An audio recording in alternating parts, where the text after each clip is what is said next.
This is my true story. I worked all my life for my children, thinking that one day they would sit beside me with pride and love. But at the family reunion, they treated me like I was nothing. They laughed without me, spoke over me, and told me, "Don't embarrass us, Mom." I smiled, pretending not to hurt. But when they gave me the microphone, I decided I would speak for myself. What I said next made them scream and lose everything they thought they owned. Before I tell you what happened, tell me where you're watching from and what time it is right now. And please subscribe so my story can reach more people. I spent weeks preparing for the reunion. It had been so long since all my children and their families were together. I wanted everything to be perfect. I cleaned every room in the mansion, polished the furniture, washed the curtains, and aired out the old photo albums. I even took out the silverware that I had saved from my wedding. I wanted the house to look like the home it once was, full of warmth, laughter, and family. I cooked for days. I made their favorite dishes, the ones they used to love when they were little. I made sweets for the grandchildren and packed jars of pickles for each of them to take home.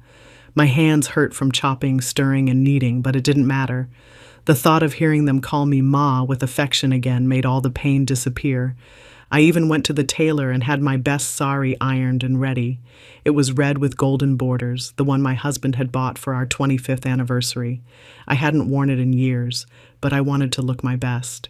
I wanted them to see that their mother still had pride, still had love, still cared enough to make everything special. The morning of the reunion, I woke up before sunrise.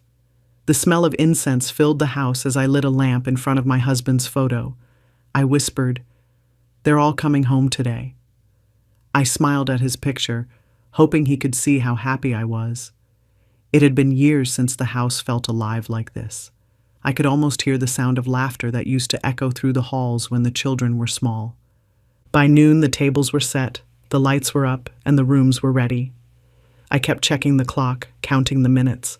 I looked at the driveway every few seconds, waiting for the sound of car tires on gravel.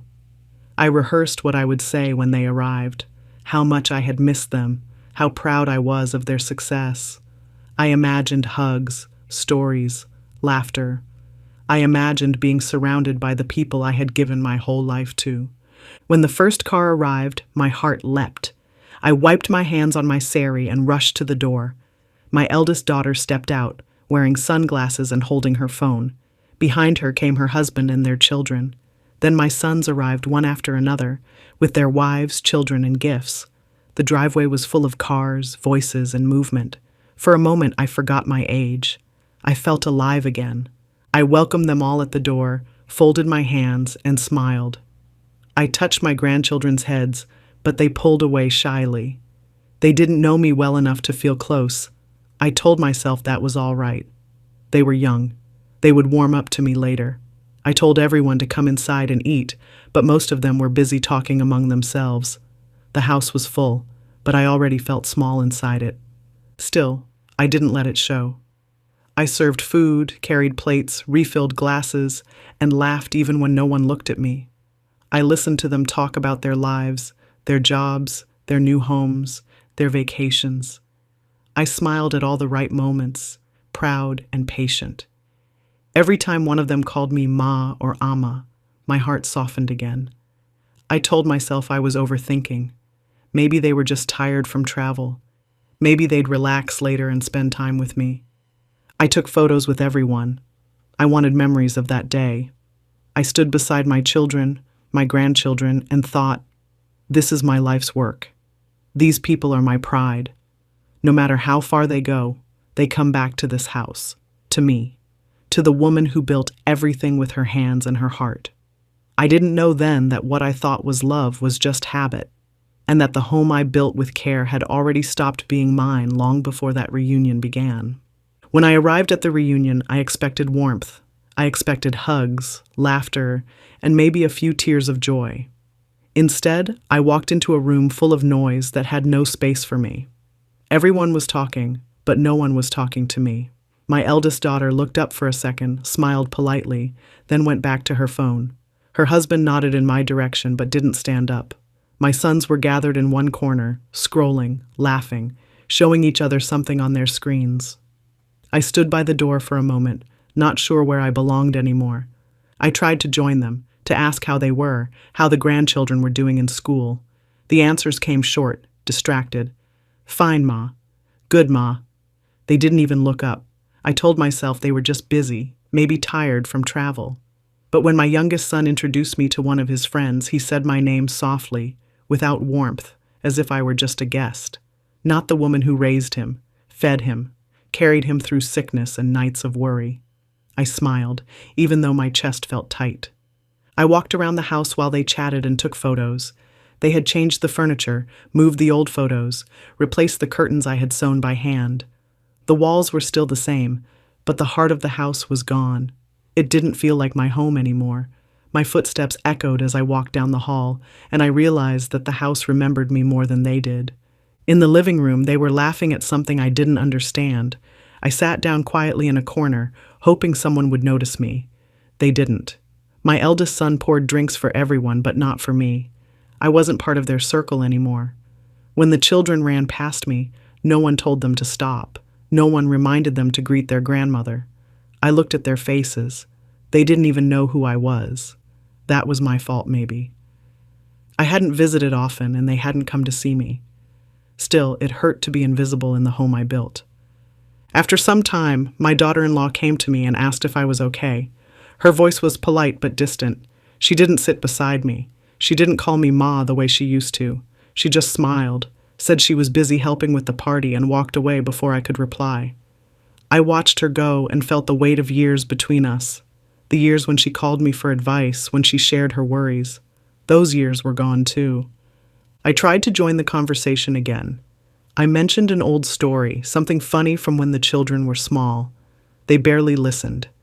My daughter looked up once and said, "Yes, Ma, we know." Then she changed the topic. My words fell flat. I sat quietly again, holding my cup of tea, watching them talk about new cars, new homes, vacations, promotions, things that no longer included me. I started to realize how far they had moved from me, not in miles, but in hearts. They had grown into lives where I didn't fit anymore. I was not the center of their world. I was just a reminder of old times, something to be handled carefully, out of duty. I could feel the gap between us like a wall, one that no amount of love could break anymore. I looked around the room. Laughter echoed, glasses clinked, cameras flashed, but no one looked at me. I could have left the room, and it would have taken them a long time to notice. That thought made me swallow hard. I smiled anyway, pretending everything was fine. I didn't want to spoil their day, but deep inside, something quiet broke. I realized then that the distance between a mother and her grown children doesn't always come from anger or argument. Sometimes it comes from silence, from the moments when you're right there, yet completely unseen. After a while, I tried again to be part of their world. I waited until they finished talking about work and travel. Then I smiled and said I wanted to tell a story from when they were small. It was one of those memories that made everyone laugh before, the kind where my late husband and I would chase them around the garden, the kind that always brought warmth back to the room. I thought maybe this time it would remind them of love, of home, of what family really means. But I didn't get far. I barely started before one of them looked at me, frowned, and said, "Mom, please, don't embarrass us in front of everyone." The words hit me harder than I expected. They weren't shouted, they weren't cruel in tone, but they were heavy. They carried all the weight of years of distance, years of change. I froze, my mouth half open, the story still sitting on my tongue. The laughter around the table stopped for a second, then someone changed the subject quickly. I smiled faintly, pretending not to notice. I didn't want anyone to see the sting in my eyes. I lowered my gaze and folded my hands quietly in my lap. In that moment, the noise of the room came back, louder than before. They were all laughing again, talking over one another, and I sat still, invisible in plain sight. My heart felt like it had been pressed down, squeezed small inside my chest. I looked around at their faces, the same faces I once kissed goodnight, the same mouths that once called me Ma with warmth. Now those mouths silenced me. I had become an old story they no longer wanted to hear. I took a sip of water to steady myself. My hands shook slightly, but I hoped no one noticed. I told myself it didn't matter, that maybe they didn't mean it the way it sounded. Maybe they were just nervous. Maybe they didn't want to seem sentimental in front of their friends or spouses. I tried to excuse their words like I had done 100 times before. That's what mothers do. We forgive before the apology ever comes. Still, something inside me began to change. The more I sat there, the more I realized how small they made me feel in my own house. This was the place I built with my husband, brick by brick, prayer by prayer. We filled it with laughter, sacrifices, and sleepless nights. We built a home, not a mansion. Yet, in their voices, I heard no gratitude, no memory of those days, only impatience, only embarrassment. I looked at the photos on the wall, the family portraits I had hung with pride, smiling faces, all those birthdays, graduations, weddings. My eyes stopped on one of them, all my children standing beside me, hands on my shoulders, smiling wide. I remembered how they begged me to smile that day, saying they wanted it to look perfect. Now sitting there, I realized that photo was the last time we truly looked like a family. Everything after that was just for show. The evening continued, but I stopped trying to speak. Every time I opened my mouth, I swallowed the words before they came out. I watched them instead, watched how they leaned toward each other, how they spoke with excitement about the future. None of those futures included me. I didn't exist in their plans, not in their new homes, not in their celebrations, not in their daily lives. I was only needed when someone wanted blessings for a new car, a new job, or when they needed the comfort of saying, "Ma is still there." But not tonight. Tonight, I was a shadow at the table. When dinner ended, they clapped for the cooks, praised the decorations, thanked the organizers. No one thanked me for opening the house, for cooking half of the food they ate, for keeping their childhood home alive. I smiled anyway. That's what I always did, smile and stay silent. But as I watched them laugh, something firm started to form inside me, a thought I had never dared before. If they were ashamed of me, if I had become an embarrassment to them, then maybe it was time I stopped giving them everything. Maybe it was time they learned what it felt like to lose the one thing they all took for granted, me. As the evening went on, I stopped trying to talk and just watched. It was easier that way. I sat in my chair near the corner, where the light was softer, and looked at them, my children, my pride, my life's work. They were laughing, eating, drinking, sharing stories that didn't include me. I listened quietly, noticing how easily they forgot I was there. Their words floated above me like smoke, fading before they could reach where I sat. I smiled now and then, pretending I was part of it, but in truth I was only an observer in a home that once revolved around me. They spoke about their new houses, their expensive furniture, their cars. They compared holidays, told jokes about their bosses, argued playfully about who earned more. Every sentence began with I or we, never you. No one asked how I was living, what I did during the lonely days when no one called. They didn't ask if I was healthy, if I slept well, if I needed anything. To them I was fine, because I always said I was fine.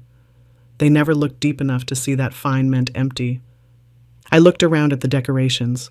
The lights sparkled, the music played softly, the air smelled of food and perfume. But beneath all that beauty was something hollow. The love that used to fill this house was gone. My husband's laughter, my children's little fights, the warmth of shared meals, all gone. What replaced it was polite distance, surface smiles, and the kind of affection that disappears when the camera stops recording. I noticed how they praised each other. My eldest son congratulated my daughter on her promotion. My daughter complimented her brother on his new car. They cheered, toasted, and clinked glasses. They talked about their future plans, their investments, their children's schools. I listened quietly and thought, not once did they mention their father's name. Not once did they remember the man who worked day and night to give them everything. I thought of him often that night. I wondered what he would have said if he could see how far apart we had drifted. At one point, I saw a small child, my granddaughter, trying to reach for a sweet on the table. I smiled and stood to help her, but before I could, her mother stopped me gently. "It's okay, Ma. I'll handle it," she said, taking the child's hand. I sat back down quietly. That tiny gesture reminded me of everything that had changed. Once, I was the one they ran to for help. Now, even a simple act like handing a sweet made me feel like an intruder. The laughter grew louder, glasses refilled, plates emptied, music got brighter. I kept sitting there still and silent. I realized I was the only one not holding a drink, not part of any circle. I tried to recall when the last time was that we all sat together just to talk. Not for a party, not for a photo, just to talk. I couldn't remember. The last memory I had of true closeness was years ago, when my husband was alive. He used to keep everyone together. He was the bridge. When he left, the bridge broke, and everyone just walked away from one another. No one noticed that I hadn't eaten much. No one noticed that I sat alone for hours. I heard them talk about vacations, about moving abroad, about buying new homes. Every word was about going further away. They were building futures without me, and I realized that the family I once built with my hands was now just a memory I carried alone. The evening grew late. I looked at each of their faces, happy, busy, proud, and I thought, this house doesn't belong to me anymore. It belongs to their new lives, to their pride, to their success. I was only the caretaker, the one who kept it alive until they grew old enough to take it over. But they hadn't come to claim it with love. They had come to show off, to gather, to pretend that everything was still perfect. As I sat there, I began to understand something I had been avoiding for years. They didn't forget me because they were cruel. They forgot me because they didn't need me anymore, and that truth hurt more than anything else. I wanted to be angry, but all I felt was tired. Tired of being invisible, tired of being polite, tired of hoping they'd see me again the way they used to. That night, I decided I would no longer wait for their attention. I would take control of my story before they erased me completely. When the host handed me the microphone, I hesitated. I wasn't sure what I could say that would matter anymore. My children were busy talking among themselves, not even noticing that all eyes in the room had turned to me. The host smiled and said it was time for the mother of the family to say a few words. My children looked up then, their faces tight, nervous. I could see the fear in their eyes, not of me, but of what I might say. They were worried I'd talk too long, maybe say something emotional, something that didn't fit their image. That moment told me everything. I held the microphone slowly, feeling its weight in my hands. It was cold and heavy. My heart was beating fast, but my face stayed calm. I looked around the room. Every person I loved was here, and yet I had never felt more alone. I thought about the years I had spent building this family, the endless sacrifices that filled my days, the nights I stayed awake when they were sick, the mornings I worked extra just to make sure they had what they needed. All that love, all that work had led to this, to me being an old woman they were embarrassed of. I looked at my eldest daughter. She smiled weakly, urging me with her eyes not to say too much. My youngest son looked away, pretending to scroll through his phone. I realized in that moment that the woman they once called their strength had become a burden they had to manage. The realization was sharp, but it was also freeing. For years I had lived for them, their happiness, their comfort, their approval. That night, standing under the lights, I decided I didn't need any of it anymore. I straightened my sari and cleared my throat. The room grew quiet. The sound of laughter faded. The music softened.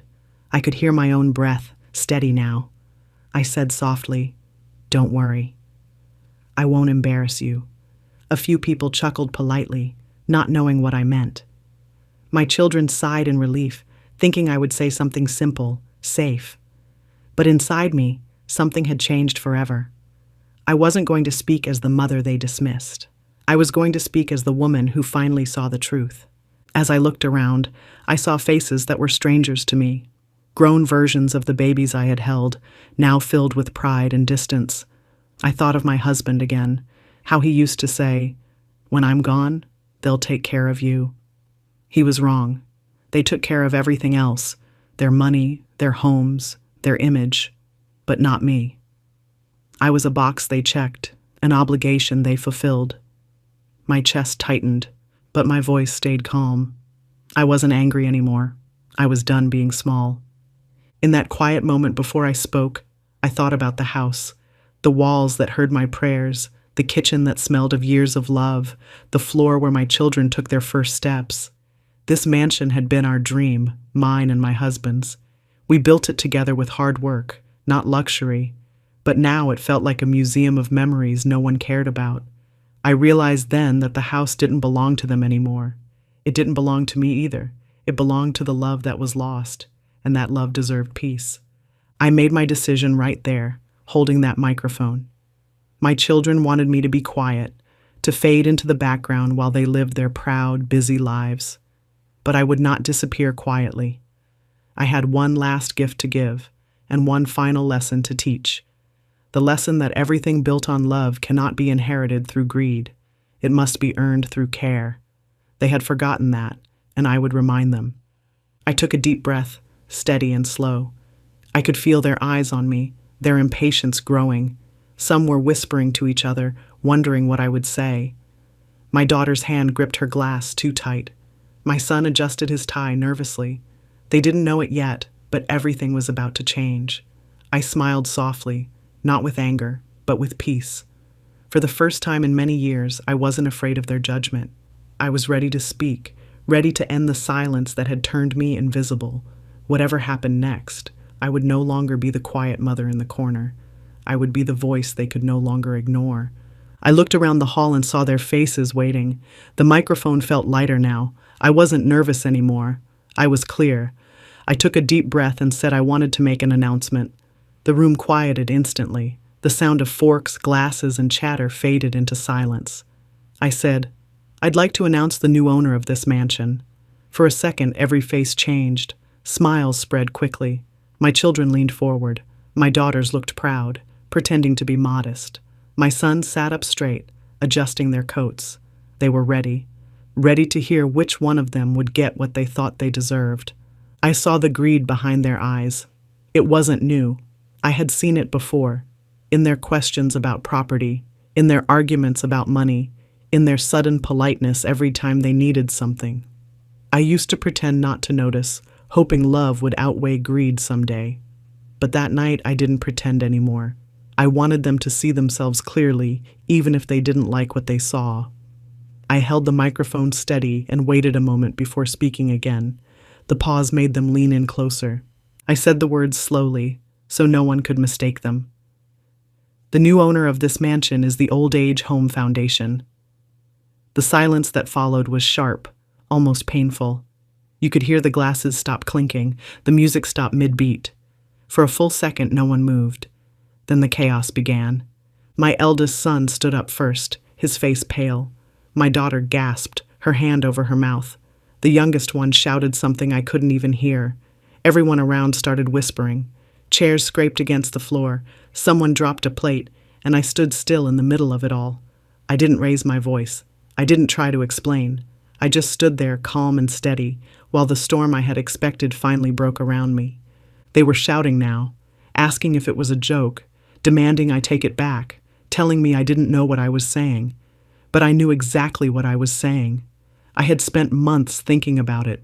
I had spoken to lawyers, signed papers, sealed envelopes. Everything was done properly. The mansion was no longer mine to give. It belonged to a foundation that would turn it into a shelter for old people with no one left to care for them. People like me. People who still believed love could survive, even when family forgot it. I looked at my children as they argued among themselves, their voices rising, their faces red with shock and anger. I didn't feel guilty. I didn't feel scared. For the first time in years, I felt free. The house that had turned from a home into a place of loneliness would now have laughter again. Maybe not mine, but someone's. I thought of the old men and women who would sleep safely in these rooms, eat in this dining hall, and talk in the garden. I imagined them smiling, living without fear of being silenced. That image made me feel peaceful. My children kept asking why. Why would I do this? Why would I take away what was theirs? I didn't answer right away. I let their voices fade, one by one. I wanted them to hear the weight of their own words, to realize that not once in all their shouting did they say they loved me. Not once did they ask if I was okay. All they cared about was losing the thing they thought they owned. When the noise finally settled, I lifted the microphone again. My voice was calm, steady. I said, "Your father and I built this place with love. You turned it into something else. I'm giving it back to love." That was all. I didn't say more. I didn't cry. I didn't argue. I handed the microphone back to the host and walked away slowly, leaving them in the silence they had created. As I reached the hallway, I could still hear them behind me, their angry voices, their disbelief, their panic. But I didn't turn around. For once, I didn't feel small or embarrassed. I felt strong. I had given them everything all my life. This one thing I kept for myself, the right to decide how my story ended. For a few seconds after I said the words, no one moved. The whole hall froze like time had stopped. Then everything burst at once. My eldest son stood up so fast his chair fell backward. My daughter's face turned red as she shouted my name. The youngest slammed his hand on the table. Their voices overlapped, loud and sharp. "What do you mean? You can't do that? Are you out of your mind?" I stood still, the microphone already gone, my hands folded in front of me. Around us, the guests stared in silence. The sound of breaking glass echoed as someone knocked over a drink. I could see fear and greed battling in their eyes. They surrounded me, all talking at once, their faces close and angry. They wanted answers, explanations, anything that would make sense of what they had just heard. I didn't say a word. I had already said everything that needed to be said. I watched them argue with each other instead, my children, who once played together on these same floors, now fighting over what they thought they lost. It was strange to see. The mansion that once held laughter now held chaos. They had turned it into a battlefield. My daughter shouted that I must have been tricked, that someone must have taken advantage of me. My son said the papers could be canceled, that he would fix it. Another said I wasn't thinking straight. They all acted as if I was a helpless old woman, someone who didn't understand what she was doing. But they were wrong. I had never been clearer in my life. I didn't shout back. I just looked at them, one by one, and felt something heavy lift from my heart. For years I had carried their weight, their anger, their needs, their coldness, and in that moment I let it all go. People started whispering. Some guests quietly slipped out, not wanting to be part of the scene. Others stood at a distance, watching like it was a play unfolding. The air was thick, hot with tension. My eldest daughter's husband tried to calm her, but she pushed him away. My son-in-law looked embarrassed, staring at the floor. My grandchildren watched, confused, their small faces turning between me and their parents, not understanding why everyone was shouting. I wish they didn't have to see this, but maybe it was better that they did. Maybe they would remember this moment when they grew up, how greed can make people lose everything. My youngest son grabbed my arm and said I couldn't do this, that it wasn't fair. His grip was tight, but I didn't move. I looked at him calmly until he let go. The silence between us said more than any words. He didn't see his mother anymore. He only saw the house, the money, the loss. I realized then that the love I had been clinging to was gone long before this night. I had just been too blind to see it. They shouted until their voices cracked. They said I had betrayed them. They said I would regret it. I stood there quietly, and in my heart, I knew I would not. The betrayal had not come from me. It had come from them. In every moment they made me feel like a burden. Every time they looked away when I spoke. Every time they forgot that I was still alive and still their mother. Tonight, I had simply answered that silence with truth.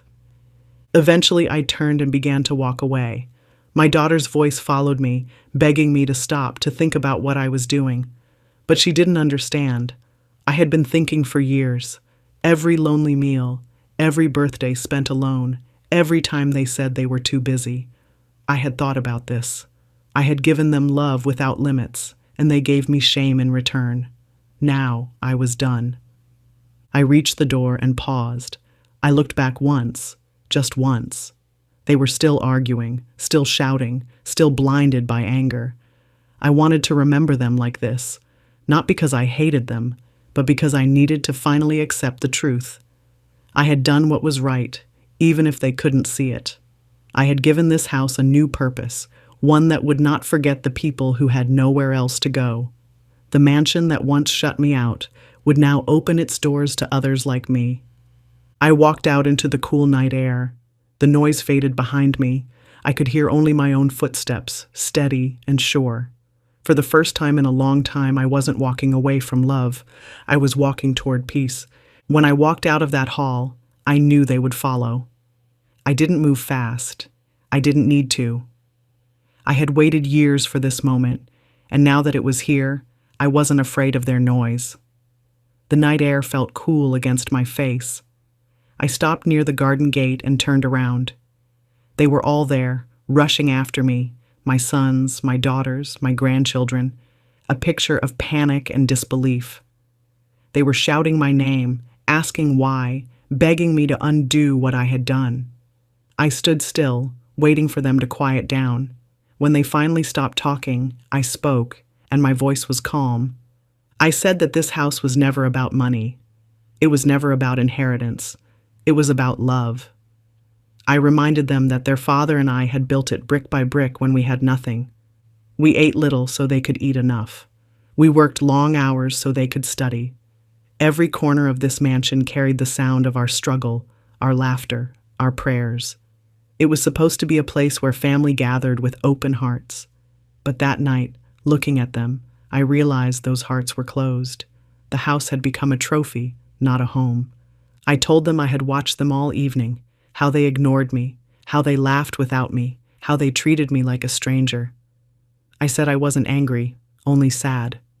Sad that the family I dreamed of had turned into people who cared more about property than presence. I told them I had given them everything already, education, money, guidance, but they had forgotten the one thing that made us a family: respect. One of them tried to interrupt, to explain, but I raised my hand and they stopped. I told them I had spent many nights thinking about what would happen when I was gone. I had imagined them sitting in this house, dividing rooms, arguing over furniture, forgetting to even light a lamp for their father's soul. I couldn't bear that thought. I wanted this house to live with love again. That is why I gave it to those who still understood what it meant to care. I spoke of the old age home I had visited months ago. I told them about the people there, men and women abandoned by their own families, just like I had been forgotten in my own home. Some cried when they saw me. They said they missed hearing their children's voices. They said they just wanted to feel useful, to be seen. I remembered that feeling because I lived it every day. That visit changed me. It reminded me that I wasn't alone in my pain. So I decided that if my home could bring comfort to people like them, then that was the best use for it. My eldest son shouted that I was emotional, that I didn't know what I was doing. I looked at him and said quietly that emotions built this house, not money. He looked away. My daughter asked how I could do this to my own blood. I said, because my blood forgot how to love. The words were heavy, but they were true. I didn't want revenge. I wanted peace. And peace doesn't come from owning walls. It comes from filling them with kindness. They kept talking, trying to convince me that I was wrong, that I could still change my mind. But I didn't waver. I had already signed the papers, already handed over the keys. There was nothing to take back. The house was no longer theirs to claim, no longer mine to regret. It belonged to those who would treat it as a home again. I could see the disbelief in their eyes, the fear of losing something they had already taken for granted. I told them one last thing, that I didn't want anything from them anymore. Not visits, not calls, not apologies. I said they were free to live their lives however they wanted, just as I was free now to live mine. The love I had for them would never die, but the part of me that waited for their love in return was gone. I had given it to the people who would fill this house with again. The night was quiet by then. No one shouted anymore. Some of them cried softly. Some just stood there, silent, stunned. I didn't feel proud or powerful. I just felt done. I had said everything I needed to say. I turned and walked away toward the small car waiting by the gate. I didn't look back this time. The mansion behind me glowed under the lights, large and beautiful, but empty, just like the love I had once felt inside it. Now, at least, it would mean something again. The next few days passed like a storm that wouldn't stop. My phone rang again and again. My children called from different numbers, left messages, sent texts filled with anger and tears. Some begged, some cursed, some demanded explanations I had already given. I didn't answer any of them. I had said all I needed to say that night. There was nothing left to repeat. The noise on the phone felt like the noise from the reunion. Too loud, too late, too full of pride. I put the phone away and let the silence return. For the first time, the quiet didn't hurt. It felt peaceful. Outside the mansion, reporters came once, asking questions about the donation. I spoke politely, gave them the name of the foundation, and said I was happy. They left quickly. My children must have seen the news. I could imagine their faces, shocked, humiliated, trying to control the story. They cared more about what people would say than about what I had done. Their calls became fewer after that. The messages grew colder, shorter, and finally stopped. The distance they had built around me for years had completed itself. Now, it was wide and final. In the days that followed, I packed my things slowly. There wasn't much I wanted to take. Some clothes, a few books, a framed photo of my husband, and a small box of jewelry he had given me. Everything else, the heavy furniture, the expensive clothes, the countless things I had once cared for, stayed behind. They belonged to the house, and the house no longer belonged to me. I walked through each room one last time, touching the walls, the windows, the door frames. The memories came like shadows, soft but distant. I didn't cry. I had done enough crying in my life. When I locked the front door, I didn't feel like I was leaving something behind. I felt like I was closing a story that had already ended long ago. The car from the old age home came to pick me up. The driver, a kind young man, helped with my small bag. As we drove away, I looked at the mansion through the window.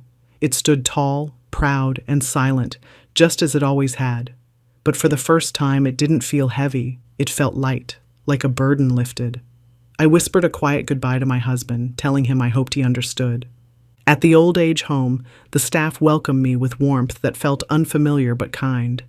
The rooms were small, the walls plain, but there was laughter in the air. People greeted each other, shared stories, played games, watched television together. It wasn't luxury, but it was life. It was real. I settled into my room, just a bed, a cupboard, a chair, and a small table by the window. I placed my husband's photo there, next to a flower vase. When I sat down, I realized how peaceful it felt to finally belong somewhere again. Sometimes I still think about my children. I wonder if they talk about me, if they still fight over what I did. Maybe one day they will understand. Maybe they won't. But I don't wait for that anymore. I've learned that waiting for love that never comes is just another kind of slow death. I've chosen to live differently now, quietly, simply, with dignity. I spend my mornings watering plants and my evenings listening to others talk about their lives. There's pain here too, but there's also kindness. No one tells me I'm embarrassing. No one silences me. I am heard, even in my silence. Sometimes I get letters from the foundation. They tell me the house is almost ready for its new purpose. They send pictures, fresh paint, clean rooms, new beds lined up neatly. I look at those photos and smile. I imagine people sitting in the garden laughing, feeling safe. That's all I ever wanted, for this house to be full of life again. My children might see it as loss, but for me, it's the greatest gift I could give, the gift of turning pain into purpose. I sit by the window every night watching the sunset. The light fades slowly, turning gold, then orange, then dark. I think of the years gone by, of everything I gave and everything I lost. I'm not bitter anymore. I'm just free. My phone stays silent on the table beside me. I don't mind. I have peace now. And peace is louder than any apology could ever be. The night I moved into my new room, I didn't cry. I thought I would, but the tears never came. I sat on my bed, small and clean, and looked at the photo of my husband on the table. The noise of the old age home drifted through the hallway, soft laughter, chairs moving, footsteps. It wasn't silence anymore. It was life, simple and honest. I lay down and felt a peace I hadn't felt in years. For once, I didn't have to wait for anyone to come home. I didn't have to listen for doors opening or closing. I didn't have to wonder if someone would remember to check on me. I was free from that waiting. The next morning, I woke early as always. Old habits don't leave easily. I made my bed neatly, combed my hair, and sat by the window. The sun was rising, gentle and warm.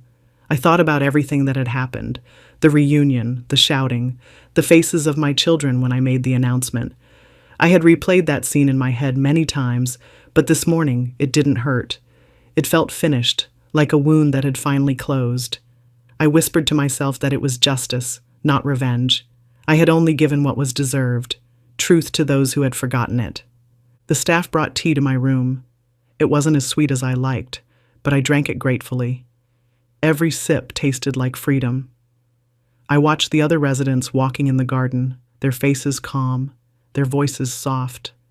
Some were reading, some praying, some just sitting quietly. Each of them carried a story like mine, love given freely, love forgotten too soon. We shared that understanding without words. When I joined them later, they smiled and made space for me on the bench. No one asked what I had lost. They only asked if I wanted to join their walk.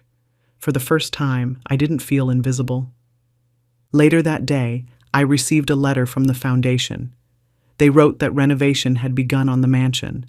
They thanked me for my generosity and said they planned to name one wing after my husband. I held the letter close to my heart. I imagined the house filled with people again, the kitchen busy, the rooms warm, the garden alive with voices. It would be home again, not a symbol of greed, but of kindness. That was the justice I wanted. My husband's name would live in laughter, not in silence. Sometimes I think about my children. I wonder if they drive past the mansion now and look away. I wonder if they talk about me with anger or guilt. I don't wish them harm. I still love them, but that love has changed. It's quiet now, not heavy, not demanding. It doesn't need to be returned. I gave them enough chances. Now, my heart belongs to peace. I know that one day they'll understand. Maybe when their own children grow distant, maybe when they feel the weight of being forgotten. Until then, I let them go. Evenings here are my favorite. The sky turns orange, and the sound of laughter echoes through the courtyard. We all gather for dinner, simple food served with warmth. No one leaves anyone out. No one rolls their eyes when an old story is told. I can talk freely, laugh freely, be myself again.